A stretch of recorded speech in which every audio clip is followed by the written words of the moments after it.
இன்னைக்கு நம்ம தமிழ்நாட்டுல இருக்கிறது மாதிரி 50 மடங்கு வெஸ்ட் பெங்கால்ல நடந்துக்கிட்டு கம்யூனிஸ்டுடைய அராஜகம் ஆட்சி முடிஞ்சிச்சு. அதுக்கப்புறம் மம்தா பானர்ஜி வந்திருக்காங்க. எவ்வளவு பெரிய கொடுமையான விஷயம் பாருங்க. நம்ம என்ன நினைக்கிறோம், இதற்கும் இஸ்லாமியருக்கு ஒரு பாதிப்பு கூட இல்ல. இது கூட புரியாம இந்தியா முழுவதுமே கொந்தளிக்க வச்சிடுறாங்க. பெண்களுக்கு சுத்தமாக பாதுகாப்பு இல்ல. பாஜகவுக்கு ஓட்டு போட்டா கூட ஒரு பயத்தோடையே வாழணும். இன்னைக்கு எடப்பாடி ஐயா வந்து டிஎம்கே அளவுக்கு இல்லை, எனக்கு நல்லா தெரியும். வெஸ்ட் பெங்கால் மாதிரி நம்மளுடைய தமிழ்நாடு மாறக்கூடாது.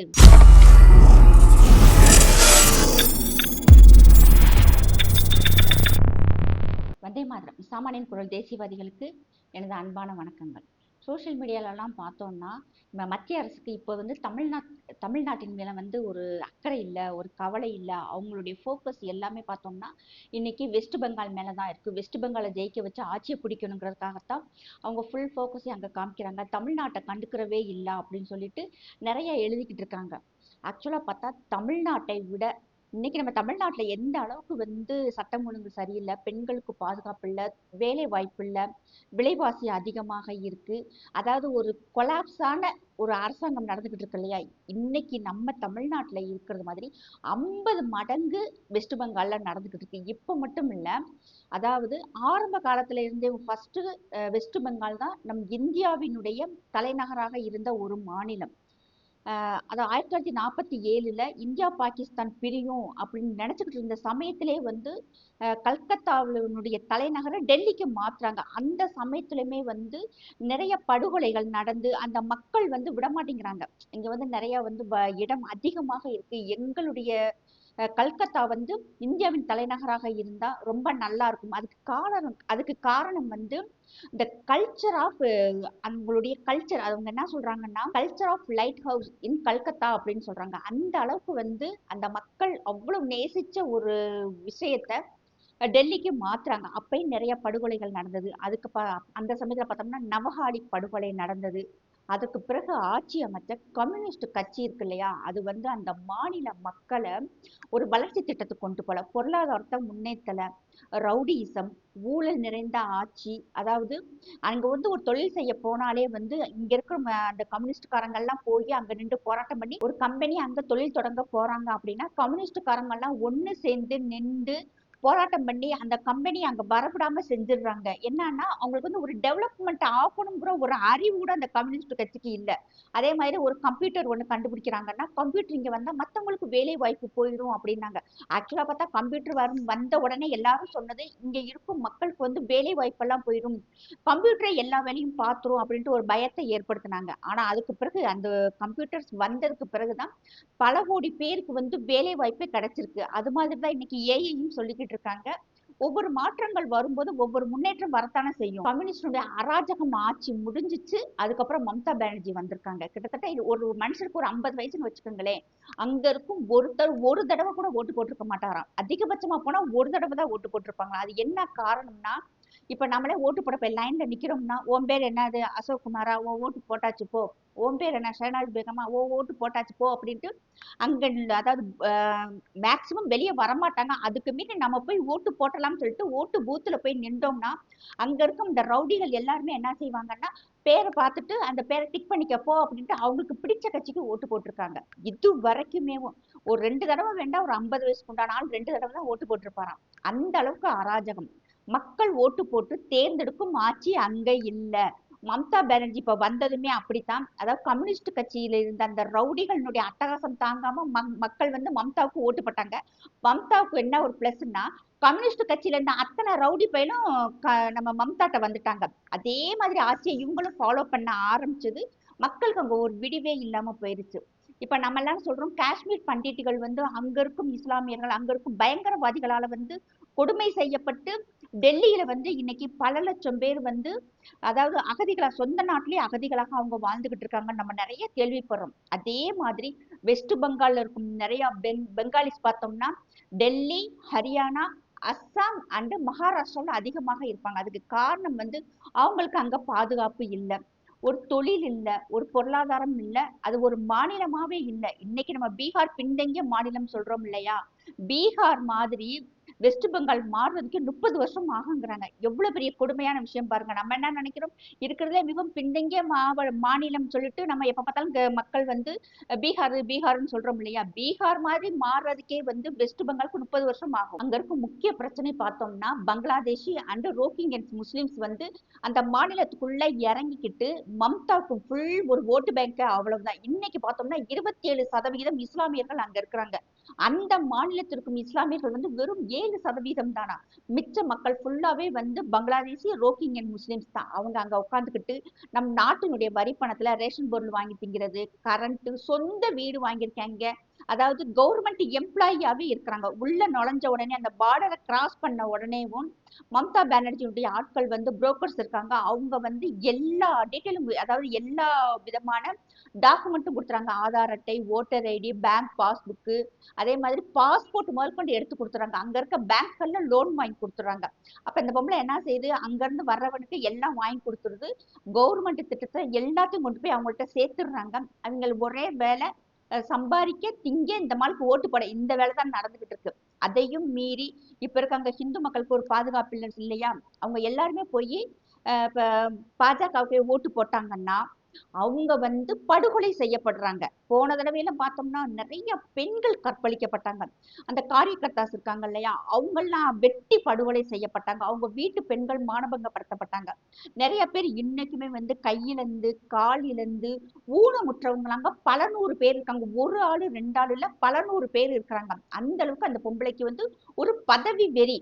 இப்ப உன் நாட்டு மக்களை நீ காப்பாத்தாம எங்கேயோ இருந்து கொண்டு வந்து ஒரு பன்னிகளை உட்கார வச்சுக்கிட்டு அவங்களுடைய ஓட்டை வாங்கி இந்த பொம்பளை ஜெயிச்சுக்கிட்டு இருக்கு. இப்ப எல்லாரும் இங்க கேட்பாங்க, ஏன் இவ்வளவு தூரம் நடக்குது? மம்தா பானர்ஜி ஆட்சி வந்து கலைச்சிட்டு வேற வந்து புது ஆட்சியை கொண்டு வரலாம்ல, ஜனாதிபதி ஆட்சியை கொண்டு வரலாம், கவர்னர் ஆட்சியை கொண்டு வரலாம் அப்படின்னு சொல்லுவாங்க.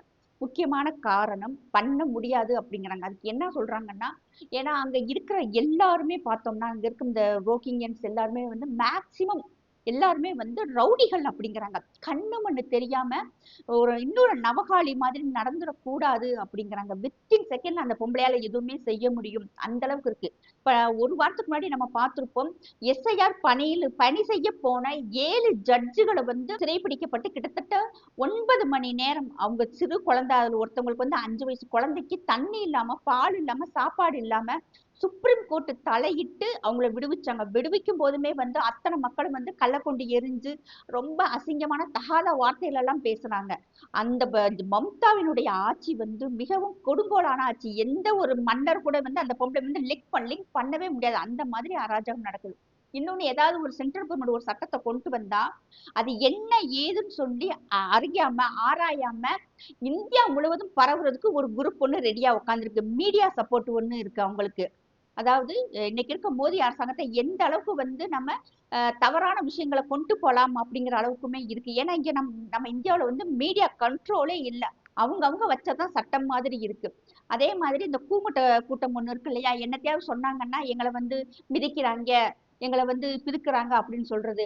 இது வந்து இன்னொரு சிஏஏ மாதிரி, இன்னொரு வேளாண் சட்டம் மாதிரி, பல உயிர்கள் போகக்கூடாதுங்கிறதுக்காகவும் அவங்க கொஞ்சம் கொஞ்சமா வந்து மூவ் பண்ணிக்கிட்டு இருக்காங்க.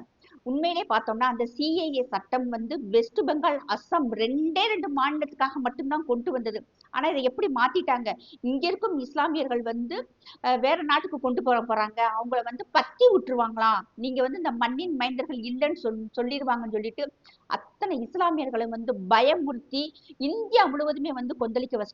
சிஏஏ சட்டம் வந்து எத்தனை வருஷம் ஆச்சு, இங்க இருக்கும் இஸ்லாமியருக்கு ஒரு பாதிப்பு கூட இல்லை. இது கூட புரியாம இந்தியா முழுவதுமே கொந்தளிக்க வச்சிடுறாங்க. அதே மாதிரி என்ஆர்சி வரும்போதும் அப்படித்தான் கொண்டு வர்றாங்க. யூனிஃபார்ம் சிவில் கோடு கொண்டு வர விட மாட்டேங்கிறாங்க. அப்ப முதல்ல வந்து இங்க இருக்கும் மக்களுக்கு வந்து நிறைய விஷயங்கள் புரியணும் அப்படின்னு சொல்லிட்டு சென்ட்ரல் கவர்மெண்ட் வெயிட் பண்ணிக்கிட்டு இருக்கு. இது மட்டும் இல்ல, வெஸ்ட் பெங்கால்ல சந்தேஷ்காலின் அப்படின்னு ஒரு இடம், அந்த இடம் வந்து சுத்தி தண்ணி, நடுவுல வந்து ஒரு குட்டி தீவு மாதிரி. அங்க இருக்கும் அத்தனை பேருமே வந்து ஹிந்து பழங்குடி மக்கள், படிப்பறிவு இல்லாம ரொம்ப அப்பாவி மக்கள். அவங்களெல்லாம் பார்த்தா நீங்க சந்தேஷ்காலின் போட்டு பாருங்க.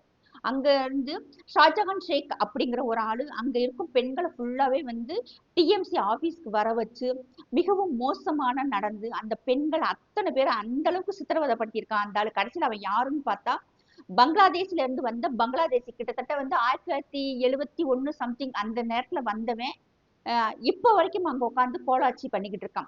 அந்த நாய் நடந்து போகுது, என்னமோ மினிஸ்டர் மாதிரி நடந்து போறான். அந்த அவனுக்கு பின்னாடி காவலர்கள் சாதாரணமா நடந்து போறாங்க. ஏன்னா அங்க இருக்கும் காவலர்களுக்கு வந்து எந்த விதமான பவர் இல்ல.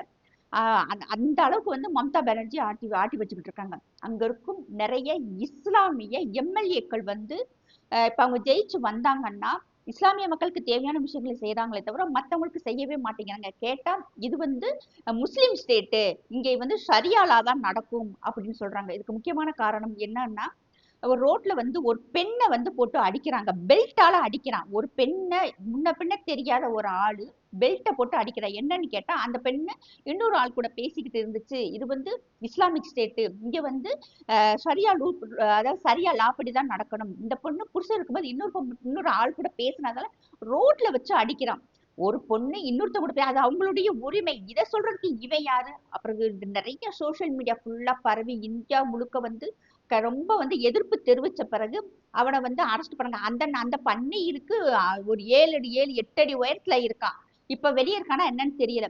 அது மட்டும் இல்லாம சட்ட ஒழுங்கு அப்படின்னு சொல்லி பார்த்தோம்னா ரொம்ப மோசம். யாருனாலுமே வந்து கண்ட்ரோல் பண்ணவே முடியாது. டிஎம்சி ஆபீஸ்க்கு பெண்களை வர வச்சு அவங்க சின்ன தவறு தான் செஞ்சிருப்பாங்க, கட்சிக்காரங்களாகவே இருந்தாலும். குறிப்பா ஹிந்துஸ் தான், மற்றவங்கள நான் சொல்ல மாட்டேன்.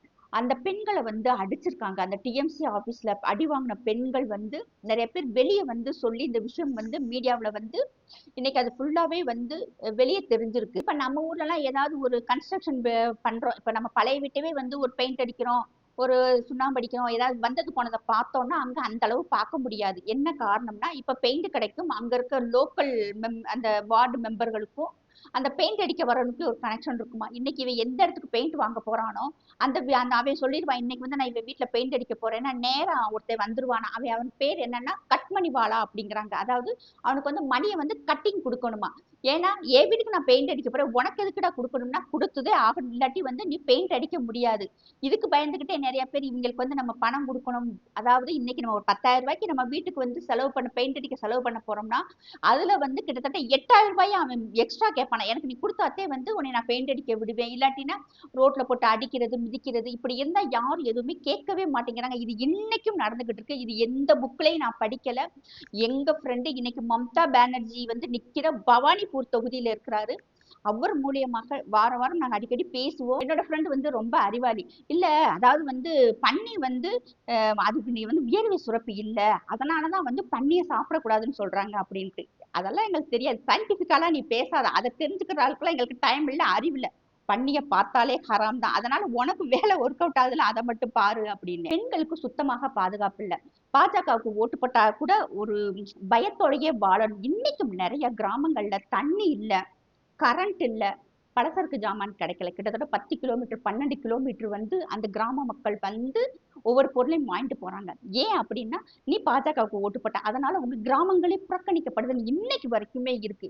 நீங்க உங்களுக்கு தெரிஞ்ச யார்கிட்ட வேணாலும் விசாரிச்சு பார்த்துக்கோங்க. அதாவது பெண்கள் வந்து கற்பழிக்கப்படுறாங்க அப்படின்ட்டு மம்தா பானர்ஜி காதுக்கு போச்சுன்னா பெண்கள் வீட்டை விட்டு வெளியே வராதீங்க அப்படின்னு சொல்றாங்க. ஒரு ஆட்சியில ஒரு பெண் முதல்வர் எப்படி ஒரு கேவலமான பதில் சொல்றாங்கன்னு பாருங்க. இப்படி நிறைய விஷயங்கள் இருக்கு. சாமி கும்பிட முடியாது, ராமநவமி செலிப்ரேட் பண்ண முடியாது, ஹோலி செலிப்ரேட் பண்ண முடியாது, எல்லாத்துக்குமே இடைஞ்சல் இடைஞ்சல் இடைஞ்சல் தான் பண்ணிக்கிட்டே இருக்கிறாங்க. இதுக்கு ஒரே காரணம் இப்ப எல்லாம் சொல்ல இந்துக்கள் எல்லாம் ஒண்ணு சேர்ந்து ஓட்டு போடலாம்ல அப்படின்ட்டு. இப்ப எல்லாரும் ஒண்ணு சேர்ந்துக்கிட்டு இருக்காங்க. நிறைய பேர் வந்து அந்த மாநிலத்துல இருந்து வெளியே போயிட்டாங்க, அதுதான் உண்மை. இது வந்து இப்ப அஸ்ஸாம் முதல்வர் ஹேமந்த பிஸ்வ சர்மா சொல்றாரு, 40,000 அகதிகள், யாரு பெங்கால் அகதிகள் எங்க எங்க மாநிலத்துல இருக்கிறாங்க, என்னைக்கு அவங்களுக்கு விடிவு வரும்னு அவர் கேட்கிறாரு. சொந்த மாநிலத்துல ஒரு முதல்வரினுடைய ஆட்சி சரியில்லாம உயிருக்கு பாதுகாப்பு இல்லாம வேற வேற மாநிலங்கள்ல இன்னைக்கும் பெங்காலிஸ் இருக்கிறாங்க. அதனால ஒரு நல்ல ஆட்சி இல்லைங்க போது இப்ப நமக்கே வந்து இன்னும் ஒரு 5 வருஷம் நம்ம ஸ்டாலினை ஆட்சி வந்துச்சுன்னு வைங்களேன், தமிழர்கள் நிறைய பேர் வந்து வேற ஸ்டேட்டுக்கு போயிடணும். பாதுகாப்பு இல்லை, இங்க பெண்களுக்கு பாதுகாப்பு இல்லை, வேலை வாய்ப்பு இல்லைங்கும் போது அப்ப நம்ம போகும்போது ஆட்டோமேட்டிக்கா அந்த இடத்துல வந்து இஸ்லாமியர்களுடைய சதவீதம் கூடிருது. அப்ப அந்த அந்த இடத்துல யார் ஆட்சி அமைக்கணுங்கிற ஒரு கொஸ்டின் மார்க் வந்துருது. கொஸ்டின் மார்க் என்ன, இவங்க ஓட்டு போட்டாதான் ஜெயிக்கணுங்கிற நிலைமை வரும்போது இந்த ஆட்சியாளர்கள் ஆட்டோமேட்டிக்கா வந்து இந்த சிறுபான்மையினர் வந்து சப்போர்ட் பண்ணி அவங்க ஆட்சிக்கு வந்துடுறாங்க. அதனாலதான் நான் அடிக்கடி அடிக்கடி நான் சொல்றது, ஃபர்ஸ்ட் வந்து ஹிந்துஸ் எல்லாரும் ஒண்ணு சேருங்க. நீங்க என்ன ஜாதியா வேண்டாலும் இருந்துக்கங்க. ஃபர்ஸ்ட் வந்து நீங்க ஹிந்து அப்படிங்கிற ஒரு மைண்ட் செட்டுக்கு வாங்க. பாதுகாப்பாக யார் கொடுப்பா? இன்னைக்கு எடப்பாடி ஐயா வந்து டிஎம்கே அளவுக்கு இல்லை, எனக்கு நல்லா தெரியும். அவர் நல்லா ஆட்சி செய்வாரு. அம்மாவினுடைய வழியில வந்தவங்க. கண்டிப்பாக அவருடைய ஆட்சி நல்லா தான் இருக்கும், இருந்தது. அதை வச்சுதான் நான் சொல்றேன். இந்துக்களுக்கு எதிரான ஆட்சி கண்டிப்பாக இருக்காது. என்டிஏ கூட்டணிக்கு வந்து நம்ம எல்லாரும் ஓட்டு போடணும். இன்னைக்கு அண்ணாமலை அவர்கள் எலெக்ஷன் நிக்கலங்கிறதால நிறைய பேர் வருத்தத்துல இருக்காங்க.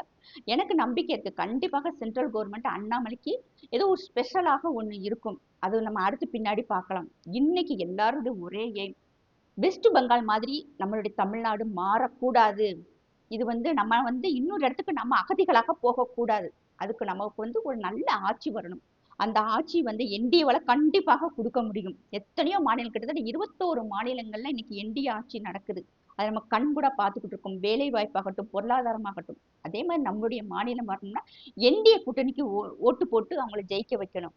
அதனாலதான் நான் சொல்றேன், இன்னைக்கு ஒரு ஆட்சி மாற்றம் என்டிஏ கூட்டணியில வரும். அதுக்கடுத்து பாத்துக்கலாம். ஆனா முக்கியமாக உண்மையிலேயே எல்லாருமே ப்ரேயர் பண்ணுங்க. நாளா வந்து இன்னைக்கு தமிழ்நாட்டுல ஒரு ஆட்சி மாற்றம் வரணும்னு நினைக்கிறத விட 100 மடங்கு நான்லாம் ப்ரேயர் பண்றேன். ஆண்டவன் அவங்களுக்கு வந்து ஒரு நல்ல ஒரு வழியை கொடு. முதல்ல இந்த பொம்பளைக்கு என்னத்தையாவது செஞ்சு அந்த பொம்பளை வந்து ஆட்சி விட்டு போகணும். அந்த மக்களுக்கு இன்னைக்கு இருக்க சுவேந்தி அதிகாரி அண்ணாமலையை விட கண்டிப்பாக ஒரு 10 டைம்ஸ்க்கு மேல பெட்டரா பண்றாரு. அந்த அளவுக்கு அந்த பொம்பளை வந்து பாடாப்படுத்த தூங்க விட மாட்டேங்கிறாரு. சின்ன விஷயம் கிடைச்சா போதும், அதை வச்சு அப்படி அரசியல் பண்றாரு.